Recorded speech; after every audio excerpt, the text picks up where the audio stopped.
अस्सलाम वालेकुम क्लास 10। आज का हमारा टॉपिक है होमोस्टैसिस इन प्लांट, पौधों के अंदर होमोस्टैसिस। तो इसके हम तीन जो है ना वो मेथड पढ़ेंगे। पहला है removal of extra carbon dioxide and oxygen. आपको पता है कि पौधे जो है ना वो कार्बन डाइऑक्साइड और oxygen as a by product बनाते हैं। ये बात मैंने आपको पीछे वाले चैप्टर में भी बताई थी कि पौधे जो हैं दिन के टाइम ऑक्सीजन को बनाते हैं एज अ बाय प्रोडक्ट और रात के टाइम कार्बन डाइऑक्साइड को बनाते हैं। तो दिन के टाइम तो वो ऑक्सीजन को अपने स्टोमेटा के ज़रिए से निकालते रहते हैं या लेंटिसेल के ज़रिए से, लेकिन रात को ऑक्सीजन की बजाय वो कार्बन डाइऑक्साइड को अपनी बॉडी से निकालते रहते हैं। ठीक है, ये वाला जो है ना ये जो पॉइंट है या वही लिख सकते हैं जो कि आपने पहले चैप्टर में आपने पढ़ा हुआ पॉइंट कि प्लांट को कितनी सिचुएशन का सामना करना पड़ता है, ये वाला। ठीक है, ये पेज नंबर आप देख लो 3 के ऊपर आप ये ही लिख सकते हो इस पॉइंट की जगह पे कि कार्बन डाइऑक्साइड और ऑक्सीजन कैसे वो रिमूव करते हैं। उसके बाद आ गया जी दूसरा पॉइंट है रिमूवल ऑफ एक्स्ट्रा वाटर। आपको पता है कि पौधे बहुत ज़्यादा अमाउंट में जो पानी है वो अपने वैक्यूल्स में, अपने सेल के वैक्यूल में स्टोर करता है, जिसकी वजह से सेल जो है ना वो टर्जिडिटी का शिकार हो जाता है, सेल अकड़ जाता है।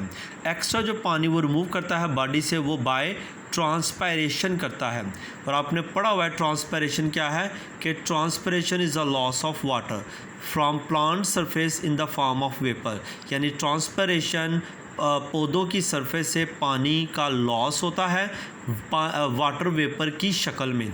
ठीक है, तो एक्स्ट्रा वाटर जो है ना वो ट्रांसपायरेशन के प्रोसेस से बाहर निकलता रहता है, लेकिन रात को स्टोमेटा जो है ना वो बंद हो जाते हैं, तो रात को ट्रांसपायरेशन मुमकिन नहीं होती। तो कुछ पौधे जो है ना जैसे ग्रासिस वो क्या करते हैं, वो फोर्सफुली अपने पत्तों की टिप से पानी के कतरों को बाहर निकालते हैं फ्रॉम ड्रॉप की शक्ल में वो यानी बना देते हैं और बाहर की तरफ निकालते हैं।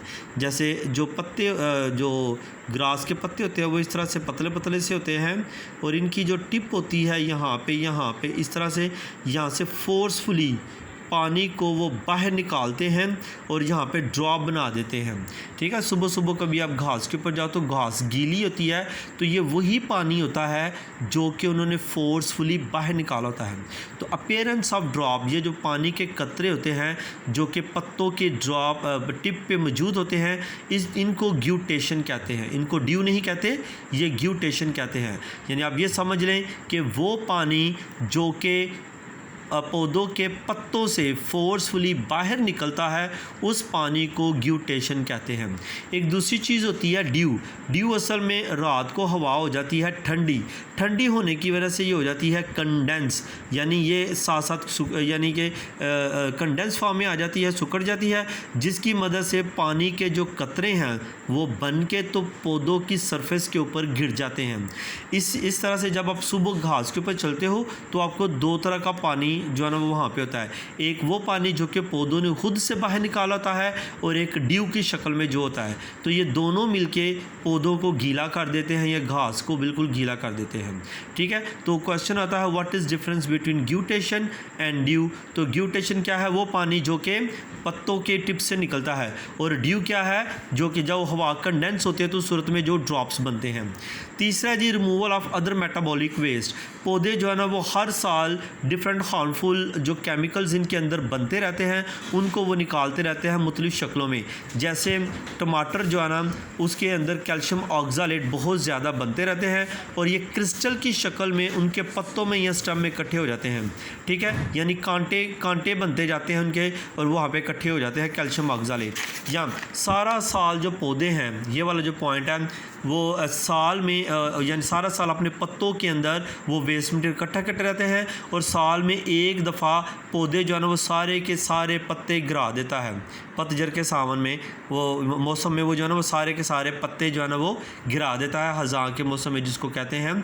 तो उसमें वो इसीलिए गिराता है क्योंकि उन पत्तों के अंदर वेस्ट मटेरियल सारा इकट्ठा हो जाता है और साल में वो एक दफ़ा उनको गिरा देता है। उसके बाद बहुत सारे पौधे अपना वेस्ट मटेरियल मुसलसल रिमूव करते रहते हैं, राइजन की शक्ल में या गम की शक्ल में जैसे कीकर हो गया, लेटेक्स की शक्ल में जैसे रबर प्लांट हो गया, और म्यूसिलेज जैसे जैसे लेडी फिंगर होगी, लेडी फिंगर को कभी आप ऊपर से काटो तो ऊपर से काट के आप उसकी जो टिप होती है यानी अपनी जो फिंगर होती है इसकी टिप पे लगाओ तो वो लग जाता है, क्योंकि उसमें म्यूसिलेज पाया जाता है। और यही ये सारी चीज़ें होती हैं जिनसे एडहेसिव एटमें जो है बनाई जाती हैं। जैसे आप इस डायग्राम को देखो तो इस डायग्राम के अंदर आपको नज़र आएगा कि जी ये जो है ना राइज़न, ये देखें ये बाहर निकलता हुआ नज़र आएगा। इसमें भी ये मुसलसल यहाँ पे एक चीज़ लगा दी है और राइज़न निकलता हुआ इसके अंदर इकट्ठा होता रहता है, ठीक है। लेटेक्स वगैरह राइज़न यहाँ से इकट्ठे किए जाते हैं और ये मुसलसल निकालते रहते हैं। तो ठीक है बेटा, यहाँ तक जितनी मैंने ये लाइनें लगाई हैं ये आपने करना है। ये लॉन्ग क्वेश्चन है, होमोस्टैसिस इन प्लांट। कोई भी चीज़ समझ आए तो मेरी वीडियो आप दोबारा से देख सकते हैं या मुझसे क्वेश्चन कर सकते हैं। अस्सलाम वालेकुम।